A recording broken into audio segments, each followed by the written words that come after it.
Hi, this is your host, Nisa Harris, and you are listening to Shomea V'oneh Psalm and Other Hebrew Texts Podcast, Episode 12.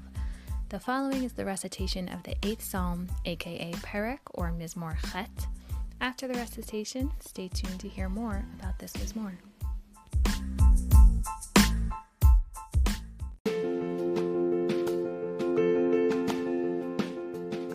Mizmor chet, Chapter 8, Tehillim. Lamanatseach, al hagigit, mizmor LeDavid. Adonai Adonenu, ma adir shemcha, bechol haaretz. Asher tna hodcha al hashamayim. Mipi olelim v'yonkim yisadeta oz. Lema'an tzorerecha lehashbit oyev umitnakem. Ki er'eh shamecha ma'aseh etzbe'otecha yareach v'chochavim asher konanta.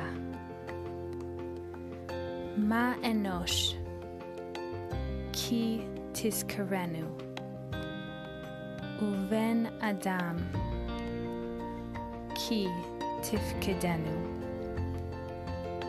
Vatechasrehu me'at me'elohim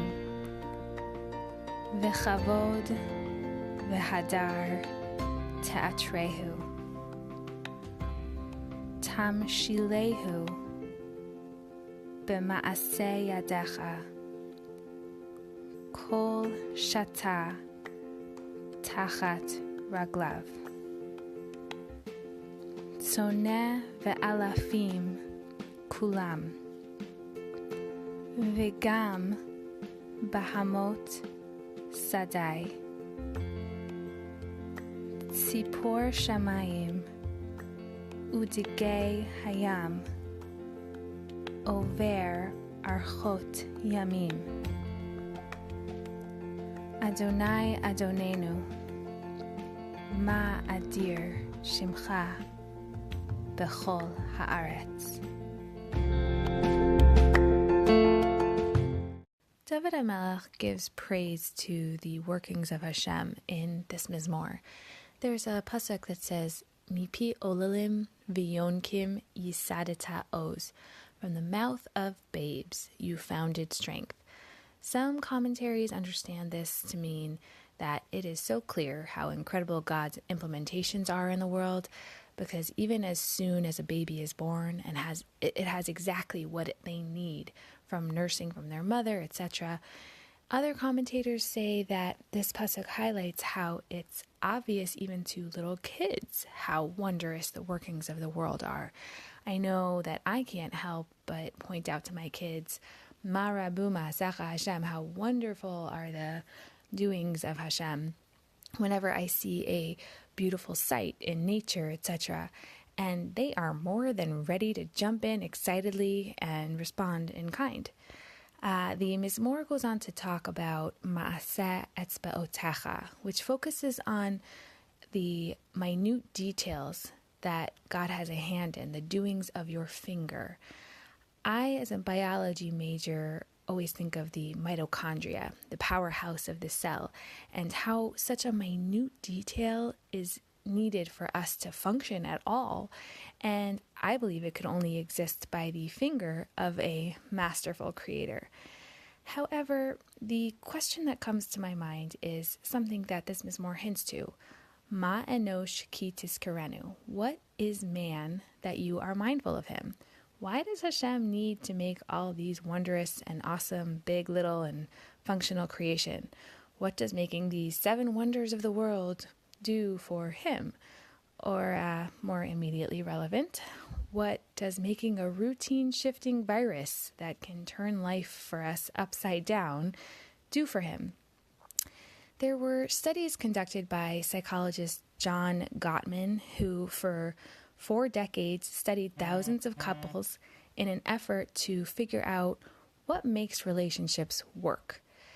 He found that in couples interactions, they would make multiple what he called bids or requests for connection each day. For example, one would say to the other, "Wow, look at that cool car."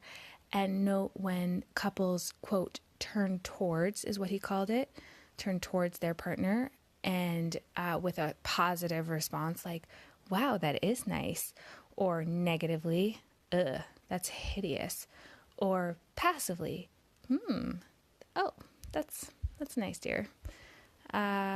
Couples who remained together after the 6-year period had turned towards bids 87% of the time, and were predictive with up to 94% certainty whether any couple would be broken up, together and unhappy, or together and happy several years down the road.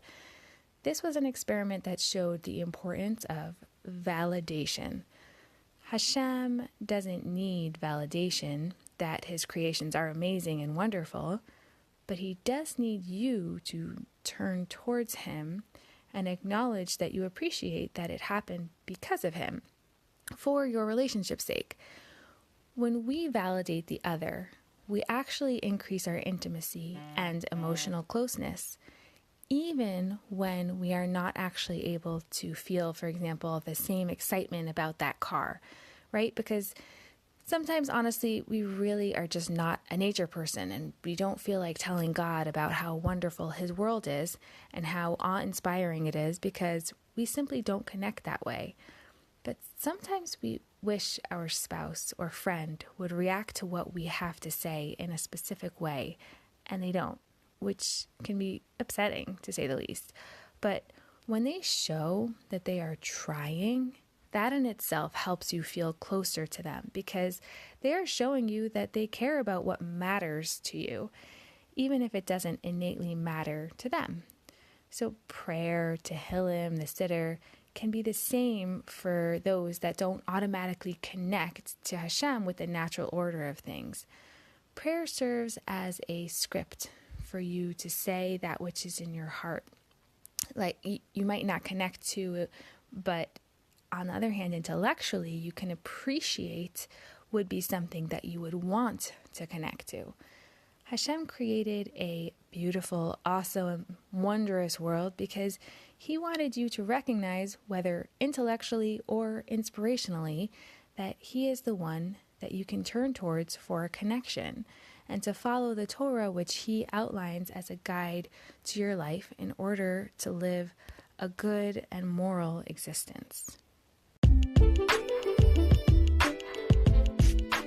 This learning and Tehillim recitation is done in the merit that Hashem brings a refuah shalema to all those who are especially at high risk for the current coronavirus situation, whether physically or emotionally. Also specifically for my brother, who I love dearly, Natan Simcha ben Chayarisha, who was just placed in quarantine after an exposure, as well as a member of our community, Shalom ben Avigail Zeltzel. May we be able to see Yad Hashem in the details and in the big ways for the positive as he helps guide us through this crazy time.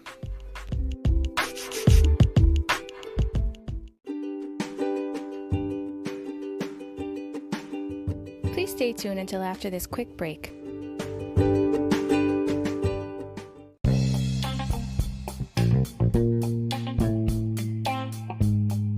If there is an episode that you would like to sponsor, or if you have any questions, please email me at nursenisa1@gmail.com. Also, don't forget to join the Facebook group to be aware of upcoming episodes. Please subscribe and share. Thank you for joining.